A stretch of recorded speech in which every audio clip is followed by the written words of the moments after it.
Morning student my self Manoj छोटिया from Raghunath विद्यालय। हम लोग पढ़ रहे थे मानव में रासायनिक समन्वय एवं एकीकरण।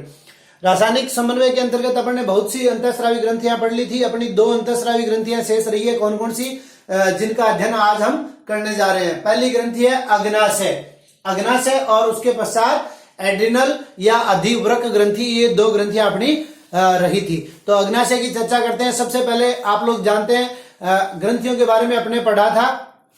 तीन प्रकार की ग्रंथियां पाई जाती है, अंतःस्रावी, बहिःस्रावी और मिश्रित। तो सबसे पहली बात, अग्नाशय जो है एक मिश्रित ग्रंथि है। अग्नाशय क्या है? एक मिश्रित ग्रंथि है जो अंतःस्रावी एवं बहिःस्रावी दोनों का कार्य करती है। यहाँ पाचन तंत्र के अंतर्गत अपन ने पढ़ा था अग्नाशय के द्वारा अग्नाशयी रस का स्राव किया जाता है बहिःस्रावी के रूप में, और अंतःस्रावी के रूप में तीन प्रकार के हार्मोन ये स्रावित करती है, ग्लूकेगॉन, इंसुलिन और सोमेटोस्टेटिन। तो सबसे पहले देखिए संरचना की अगर अपन बात करें तो अंतःस्रावी ग्रंथि अग्नाशय की खोज की थी लैंगरहैंस ने। इसलिए इसके अंतर्गत पाई जाने वाली इन कोशिकाओं को क्या कहते हैं? लैंगरहैंस की द्वीपिकाएं कहते हैं। अंतःस्रावी के रूप में जो कोशिकाएं पाई जाती है उन्हें लैंगरहैंस की द्वीपिकाएं कहते हैं। लैंगरहैंस की द्वीपिकाएं, क्योंकि लैंगरहैंस ने इसकी खोज की थी। और देखिए मैंने अलग अलग संरचनाएं बनाई है। ये जो ब्लैक किया है इसका मतलब ये सारी की सारी क्या है? डेल्टा कोशिकाएं हैं। और जिनमें मैंने डॉट डॉट डॉट डॉट बनाए ये सारी की सारी क्या है? बीटा कोशिकाएं। और जिनमें कुछ नहीं किया ये खाली पड़ी है, ये सारी की सारी अल्फा कोशिकाएं हैं। ठीक है, तो लैंगरहैंस की द्वीपिका में अल्फा कोशिका, बीटा कोशिका और डेल्टा कोशिका तीन प्रकार की कोशिकाएं पाई जाती है। और ये अग्नाशय ग्रंथि के बहिःस्रावी भाग है, ये अग्नाशय ग्रंथि का अंतःस्रावी भाग है। और ये केशिकाएं हैं, केशिकत्व नहीं, ये क्या है? केशिकाएं हैं जो हार्मोनों को रक्त में ले जाने का कार्य करती है। तो ये तो होगी संरचना। उसके पश्चात स्थिति, अग्नाशय ग्रंथि कहाँ स्थित होती है? तो आप लोग जानते हो कि यह एक मुख्य पाचक ग्रंथि है।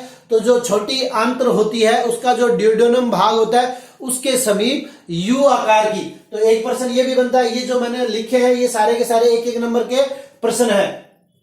किस प्रकार की ग्रंथि है? यू आकार की। मान लीजिए प्रश्न आ जाए मनुष्य में पाई जाने वाली यू आकार की ग्रंथि का नाम लिखिए, तो क्या लिखेंगे? अग्नाशय ग्रंथि। यह एक मिश्रित ग्रंथि है जो कि अंतःस्रावी बहिःस्रावी दोनों के रूप में कार्य करती है, इसलिए इसको मिश्रित ग्रंथि कहते हैं। 15 सेंटीमीटर लंबी होती है, 85 ग्राम इसका भार है। लैंगरहैंस ने इसकी खोज की थी। अब देखिए अल्फा कोशिकाएं, इनकी खोज किम्बल व मर्लिन ने की थी। यह भी प्रश्न पूछा जा सकता है। लैंगरहैंस की द्वीपिकाओं में अल्फा कोशिकाओं की खोज किसने की थी? कैम्बल व मर्लिन ने। और ये कुल कोशिकाओं की 25% होती है। और इनके द्वारा स्रावित हार्मोन कौन सा है? ग्लूकेगॉन। फिर बीटा कोशिकाएं, बीटा कोशिकाओं को सर्वप्रथम बेटिंग व बेस्ट ने यह ज्ञात किया था कि बीटा कोशिकाएं इंसुलिन हार्मोन का स्राव करती है। एबल ने इस इंसुलिन हार्मोन को क्रिस्टल रूप में प्राप्त किया था। फिर सेंगन ने इसकी प्रोटीनीकृत संरचना को ज्ञात किया था। इस कार्य के लिए इन्हें एन लिखा है मैंने, इसका मतलब नोबेल पुरस्कार से भी सम्मानित किया गया था। कुल अंतःस्रावी भाग में 60% जो है वो बीटा कोशिकाएं होती है और ये हार्मोन इंसुलिन का स्राव करती है। उसके पश्चात डेल्टा कोशिकाएं संख्या में बहुत कम होती है और इनके द्वारा एक हार्मोन कौन सा? सोमेटोस्टेटिन, इसका स्राव किया जाता है। अब देखिए हार्मोनों के कार्य। सबसे पहले ग्लूकेगॉन की अगर अपन बात करें तो ग्लूकेगॉन अल्फा कोशिकाओं के द्वारा स्रावित होने वाला हार्मोन है। यह हार्मोन क्या करता है? यह हार्मोन ग्लाइकोजन को ग्लूकोज में परिवर्तित करने का कार्य करता है। ग्लाइकोजन क्या है? जंतुओं में पाया जाने वाला मुख्य संचयी पदार्थ है। यानी भोज्य पदार्थों को किस रूप में संचयित किया जाता है? स्टोरेज किया जाता है। तो जंतुओं के अंतर्गत आप लोग जानते हो ग्लाइकोजन के रूप में और पादपों में स्टार्च के रूप में। तो जो संचयी भोज्य पदार्थ ग्लाइकोजन है उसको ग्लूकोज में परिवर्तित करता है कौन? ग्लूकेगॉन नामक हार्मोन। और इस क्रिया को अपन ग्लूकोनियोजेनेसिस कहते हैं। दूसरा हार्मोन है इंसुलिन। इंसुलिन हार्मोन ग्लूकेगॉन के विपरीत काम करता है, अर्थात जो ग्लूकोज है उसको ग्लाइकोजन में बदलने का कार्य करता है। इसके साथ साथ ये कोशिकाओं की आधारीय उपापचयी दर जिसको अपन कहते हैं BMR के संश्लेषण को बढ़ाता है। RNA से प्रोटीन और वसा को ग्लाइकोजन में परिवर्तन का कार्य करता है, अर्थात ग्लाइकोजन के संश्लेषण को ये क्या करता है, बढ़ाता है। तीसरा हार्मोन है सोमेटोस्टेटिन, यह डेल्टा कोशिकाओं के द्वारा स्रावित होता है। और ये जो दोनों हार्मोन है, या यूं कहते हैं कि जो ग्लूकेगोन हार्मोन और इंसुलिन हार्मोन है, इनका निरोधी काम करता है, यानी इन दोनों की क्रियाओं को रोकने का कार्य कौन करता है, सोमेटोस्टेटिन करता है। और पचे हुए भोजन के स्वांगीकरण की अवधि को ये क्या करता है, बढ़ाता है। पाचन के अंतर्गत अपन ने पढ़ा था पाचन, अवशोषण, स्वांगीकरण और बहिक्षेपण, तो ये क्या करता है, स्वांगीकरण की अवधि को बढ़ाता है। इसके पश्चात इन हार्मोनों के अल्प स्रवण और अधिक स्रवण से होने वाले रोग देखिए। अग्नाशय ग्रंथि जो हार्मोन स्रावित करती है, इंसुलिन, ग्लूकेगोन और सोमेटोस्टेटिन, जब ये हार्मोन अल्प मात्रा में स्रावित होते हैं तो मधुमेह, बहुमूत्रता, पॉलीडिप्सिया, कीटोसिस, और जब अधिक मात्रा में हार्मोनों का स्राव होता है तो हाइपोग्लाइसीमिया, ये रोग होते हैं। सबसे पहले बात करते हैं मधुमेह या हाइपरग्लाइसीमिया और ग्लाइकोसूरिया। इंसुलिन इंसुलिन हार्मोन के अधिक स्राव होने से रक्त में क्या होता है, शर्करा की मात्रा, अल्प स्राव होने से रक्त में ग्लूकोज की मात्रा जो है वो बढ़ जाती है और ग्लूकोज जो है वो उत्सर्जित होने लगता है। और ग्लूकोज की मात्रा अधिक होने से थकान महसूस होती है और ग्लूकोज का पाचन नहीं हो पाता और रक्त में ग्लूकोज की मात्रा अधिक हो जाती है, जिससे घाव वगैरह नहीं बढ़ते। इस रोग को डायबिटीज मेलिटियस भी कहते हैं। डायबिटीज दो प्रकार की होती है, डायबिटीज मेलिटियस और डायबिटीज इंसिपिडस। दूसरा जो है बहुमूत्रता, इसे डायबिटीज इंसिपिडस भी कहते हैं। जब मूत्र का आयतन जो है वो बढ़ जाता है और रोगी को बार बार मूत्र त्याग करने की इच्छा होती है या उसको बार बार मूत्र त्याग करना पड़ता है, इस रोग को क्या कहते हैं, बहुमूत्रता। और जब रक्त में ग्लूकोज की मात्रा बढ़ जाती है, मीठा खाना बंद हो जाता है क्योंकि वो सीधा का सीधा ही ग्लूकोज जो है वो अपघटित नहीं हो पाता, उसका पाचन नहीं हो पाता, रक्त में उसकी मात्रा बढ़ जाती है। इसको मधुमेह या डायबिटीज मेलिटियस भी कहते हैं। पॉलीडिप्सिया, ये भी एक प्रकार की बहुमूत्रता की स्थिति है। इस रोग में भी मूत्र अधिक मात्रा में त्याग होता है और इससे निर्जलीकरण हो जाता है और रोगी को प्यास अधिक लगती है। चौथा रोग है कीटोसिस। कीटोसिस, इस रोग में वसा का अपूर्ण विखंडन होता है। वसा का अपूर्ण विखंडन होने के कारण एसीटोन की मात्रा जो है वो बढ़ जाती है और इससे रोगी जो है वो लंबी बेहोशी की अवस्था में भी जा सकता है।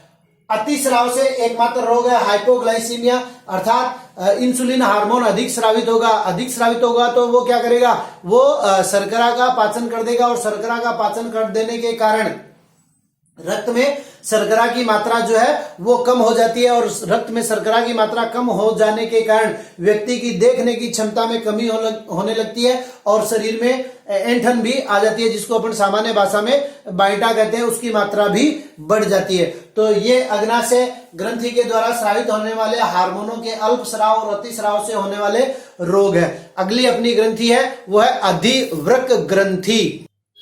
अधिवृक्क ग्रंथि या एड्रिनल ग्रंथि। अधि यानी ऊपर, वृक्क यानी वृक्क, किडनी जो होती है उसके ऊपर ये जो ग्रंथि पाई जाती है इसको अपन क्या कहते हैं, अधिवृक्क ग्रंथि। तो स्थिति की बात होगी, अधिवृक्क ग्रंथि कहाँ है, वृक्क को ऊपर स्थित ग्रंथि है। इस ग्रंथि को जीवन की बुद्धिमानी भी कहते हैं। दो भाग होते हैं, देखिए ये मैंने संरचना बनाई है। बाहरी भाग कॉर्टेक्स या वल्कुट और आंतरिक भाग मेडुला कहलाता है। वल्कुट भाग जो है वो 80 से 90% होता है और मध्यांश या मेडुला भाग है वो 10 से 20% होता है। वल्कुट भाग को 3 भागों में विभाजित करते हैं, जोना ग्लेरुमेलसा, जोना फेसिकुलेटा और जोना रेटिकुलरिस। मध्यांश भाग के द्वारा 2 हार्मोन एड्रेनालिन व नोरेड्रेनालिन का स्राव होता है। जोना ग्लोमेरुलोसा मिनरलोकोर्टिकोइड हार्मोन स्रावित करते हैं और इनमें से भी एल्डोस्टेरोन मुख्य है। जोना फेसिकुलेटा ग्लूकोकोर्टिकोइड हार्मोन स्रावित करते हैं जिनमें कार्टिसोल व कार्टिसोन मुख्य है। जोना रेटिकुलरिस लिंग हार्मोन एंड्रोजन, एस्ट्रोजन और प्रोजेस्टेरोन। तो देखिए प्रोजेस्टेरोन और एस्ट्रोजन जो है वो अधिवृक्क ग्रंथि के द्वारा भी स्रावित होते हैं। प्रोजेस्टेरोन और एस्ट्रोजन जो है वो कार्पस ल्यूटियम के द्वारा भी स्रावित होते हैं, अपन ने पीछे पढ़ा था। और प्रोजेस्टेरोन एस्ट्रोजन अपरा के द्वारा भी स्रावित होते हैं। अब हम विस्तार पूर्वक एक एक की बात करते हैं। सबसे पहले जोना ग्लोमेरुलोसा भाग के द्वारा मिनरलोकोर्टिकोइड में मुख्य हार्मोन जो है वो एल्डोस्टेरोन स्रावित होता है। यह हार्मोन खनिज आयनों की सांद्रता का नियमन करता है।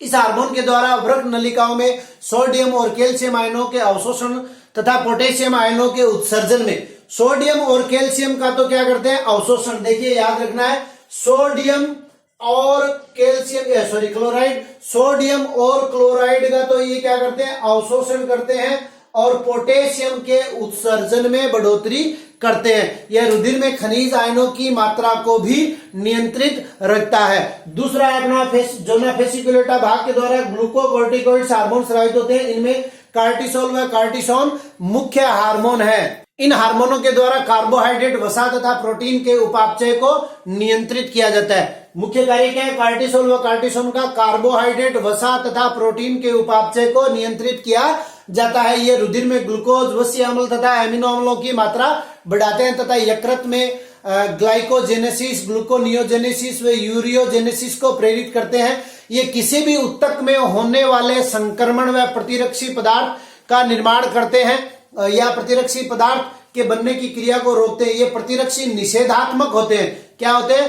प्रतिरक्षी निषेधात्मक, यानी प्रतिरक्षा क्रिया को रोकने वाले होते हैं। इसके अतिरिक्त जल व लवणों के संतुलन अंगों के प्रत्यारोपण को सफल बनाने हेतु उपयोगी है। ये प्रदाह रोधी है, यानी एंटी इन्फ्लेमेटरी प्रकृति के होते हैं। इनका उपयोग गठिया, दमा आदि के उपचार में भी किया जाता है। लिंग हार्मोनों के बारे में ज्यादा अपने को चर्चा करने की जरूरत नहीं है, ये अपन ने गोनेड वाले चैप्टर में कर लिया था। यह वृषण और अंडाशय के अंतर्गत पढ़ लिया था। स्त्रियों में इस हार्मोन के फलस्वरूप द्वितीयक लैंगिक, स्त्री और पुरुषों में ये द्वितीयक लैंगिक लक्षणों के अंतर्गत बढ़ोतरी करते हैं। इसके साथ ही ये हार्मोन क्या करते हैं, स्त्रियों में विपरीत प्रभाव भी उत्पन्न करते हैं, जिसे दीर्घलोपता कहते हैं, हिर्सुटिज्म। ये याद रखना है, हिर्सुटिज्म क्या है, स्त्रियों में चेहरे पे दाढ़ी मूछ जो आती है वो हिर्सुटिज्म कहलाती है। वो किसके कारण है, वो एड्रिनलिन ग्रंथि के द्वारा वलकुट भाग से लिंग हार्मोनों के स्राव के फलस्वरूप होता है। दूसरा देखिए, मध्यांश भाग या मेडुला जो केवल 10 से 20% होता है, इससे एड्रिनलिन व नोर एड्रिनलिन हार्मोनों का स्राव किया जाता है। एड्रिनलिन हार्मोन मुख्य रूप से इन दोनों हार्मोन, एड्रिनलिन व नोर एड्रिनलिन जो हार्मोन है, इन दोनों हार्मोन का एक दूसरे के विपरीत प्रभाव होता है। जैसे एड्रिनलिन हार्मोन अनुकंपी तंत्रिका तंत्र से होने वाली क्रियाओं को संचालित करने में मदद करता है। यह हार्मोन अरेखित पेशियों को उत्तेजित करता है। नोर एड्रिनलिन क्या करेगा, इनको संकुचित करेगा और रुधिर वाहिनियों की दीवार को सिकुड़ने में सहायता कर रक्त दाब बढ़ाता है। नोर एड्रिनलिन रक्त दाब कम करता है, रोंगटे खड़े हो जाते हैं, आंखों की पुतलियां चौड़ी हो जाती है तथा यकृत में संचित ग्लाइकोजन का ग्लूकोज में परिवर्तन होता है। तो उसके विपरीत नोर एड्रिनलिन क्या करेगा, पुतलियों को वापस सिकोड़ने में सहायता करेगा, रोंगटों को अपनी पूर्ववर्ती स्थिति में लाने में सहायता करेगा, रक्त दाब को नियंत्रित करेगा। इसके साथ साथ जो महत्वपूर्ण प्रश्न बनता है एड्रिनलिन का, वो आप लोगों को याद रखना है। यह हार्मोन संकटकालीन परिस्थितियों का सामना करने के लिए मानव को तैयार करता है। यानी जब डर लगता है, भय लगता है, ऐसी स्थिति में संकटकालीन परिस्थितियां मनुष्य की जब होती है तो उसको तैयार करने में यह हार्मोन स्राव, यह हार्मोन क्या करता है, मनुष्य की मदद करता है। मानसिक तनाव, गुस्सा, डर के समय उत्पन्न होने वाले शारीरिक लक्षणों के साथ साथ इसका स्राव अधिक होता है, जिससे ऊर्जा मिलती है और ऊर्जा मिलने के कारण संकटकालीन परिस्थितियों का सामना करने में मनुष्य सक्षम होता है। बात करें नोर एड्रिनलिन की, नोर एड्रिनलिन एड्रिनलिन के विपरीत क्रिया करता है। इसके हार्मोन से रुधिर वाहिनियां फैल जाती है, इसके द्वारा हृदय की गति व रुधिर दाब नहीं बढ़ता है। इसके द्वारा विपरीत या संकट काल के समय 3 प्रकार की अनुक्रियाएं उत्पन्न हो सकती है। कौन कौन सी, याद रखना है, भय, संघर्ष अथवा पलायन। इंग्लिश में इनको कहते हैं fear, flight and fight. Fear, flight and fight. इसलिए इस ग्रंथि को 3F ग्रंथि भी कहते हैं। कौन सी, अधिवृक्क ग्रंथि को 3F ग्रंथि भी कहा जाता है। या अगर 3F की बात करें तो ये जो मेडुला वाला पार्ट है वो क्या करता है, 3F कहलाता है। 3F ग्रंथि कहते हैं क्योंकि फ्लाइट, फियर और फाइट तीनों परिस्थितियों से मानव को तैयार करता है। और इसके अलावा इसे 4S ग्रंथि भी कहते हैं। 4S, 4S, यानी सबसे पहले देखिए स्ट्रेस, फिर शुगर, फिर साल्ट और फिर सेक्स रिलेटेड प्रोसेस, यानी 4 परिस्थितियों में भी ये मानव को तैयार करता है। कौन? मेडुला भाग अधिवृक्क ग्रंथि का। इसलिए इस ग्रंथि को 4S ग्लैंड भी कहते हैं। कौन कौन सी याद कर लेना? स्ट्रेस यानी दबाव या तनाव, शर्करा यानी शुगर, और साल्ट और सेक्स रिलेटेड प्रोसेस का ये क्या करती है? नियंत्रण करती है। इसलिए इसको 4S ग्रंथि भी कहते हैं। कई बार ये प्रश्न पूछा गया है 3F एंड 4S ग्लैंड कौन सी है?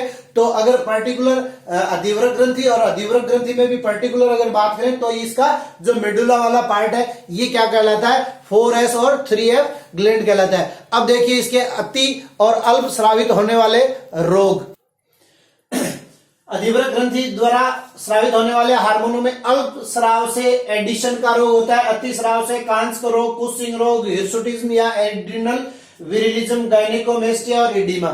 सबसे पहले बात करते हैं एडिशन रोग की।